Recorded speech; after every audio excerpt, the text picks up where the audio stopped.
राधे राधे दोस्तों, स्वागत है आप सबका मेरे चैनल मेरी आस्था में।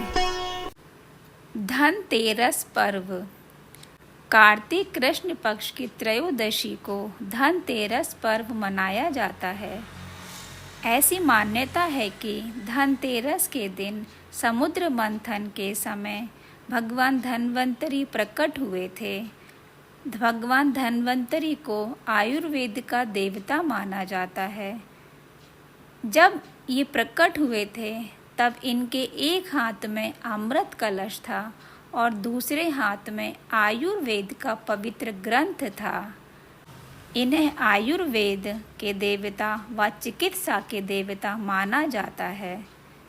धन त्रयोदशी के दिन सोने चांदी की वस्तुएं लेने का बहुत ही विधान है।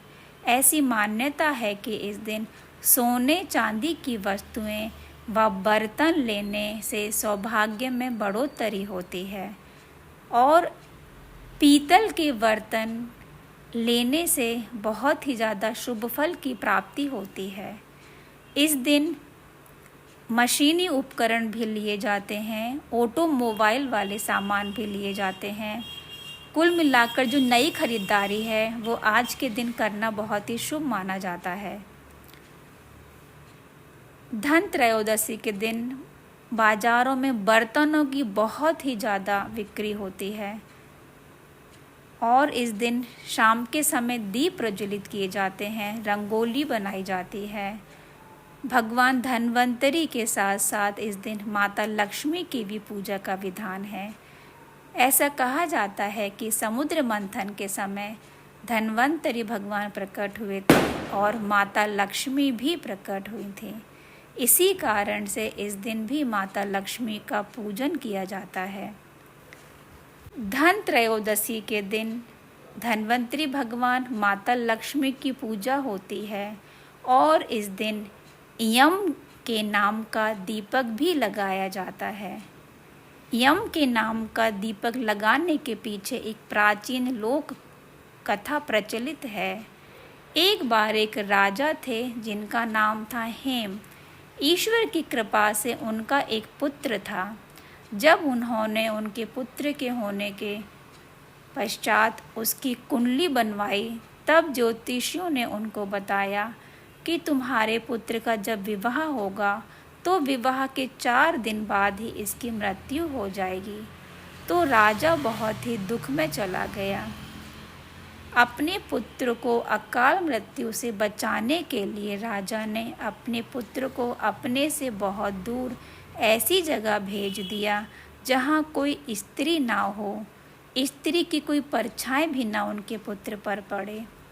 पर कहते हैं ना कि विधि का विधान जो होना होता है वो तो होके ही रहता है। जहाँ उनका पुत्र रह रहा था उसी जगह से एक दिन एक राजकुमारी वहाँ से निकली।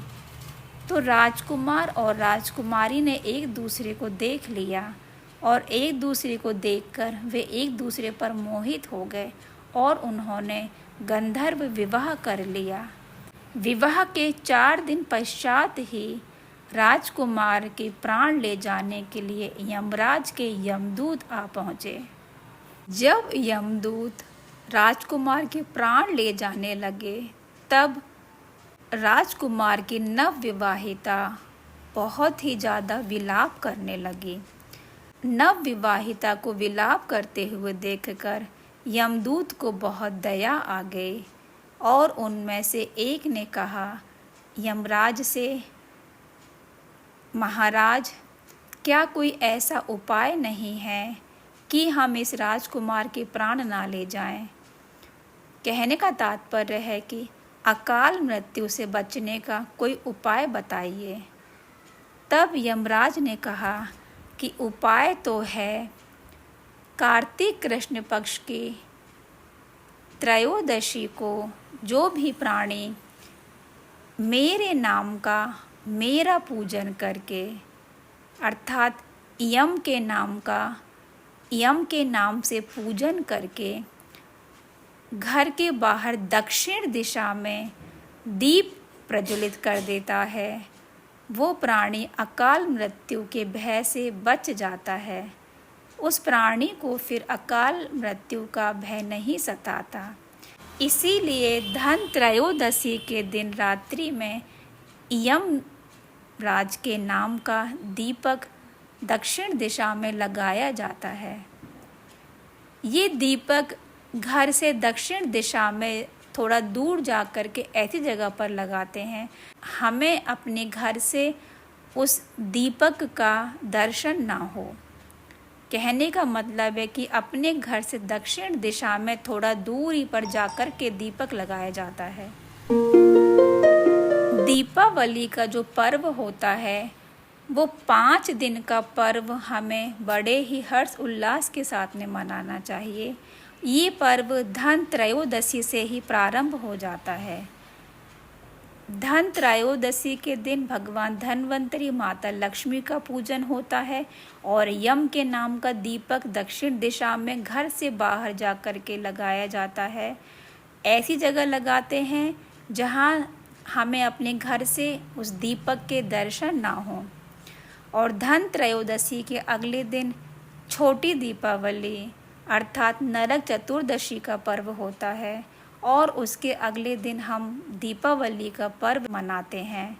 दीपावली के पर्व के अगले दिन गोवर्धन पूजा होती है और उसके बाद भाई दूज का पर्व होता है।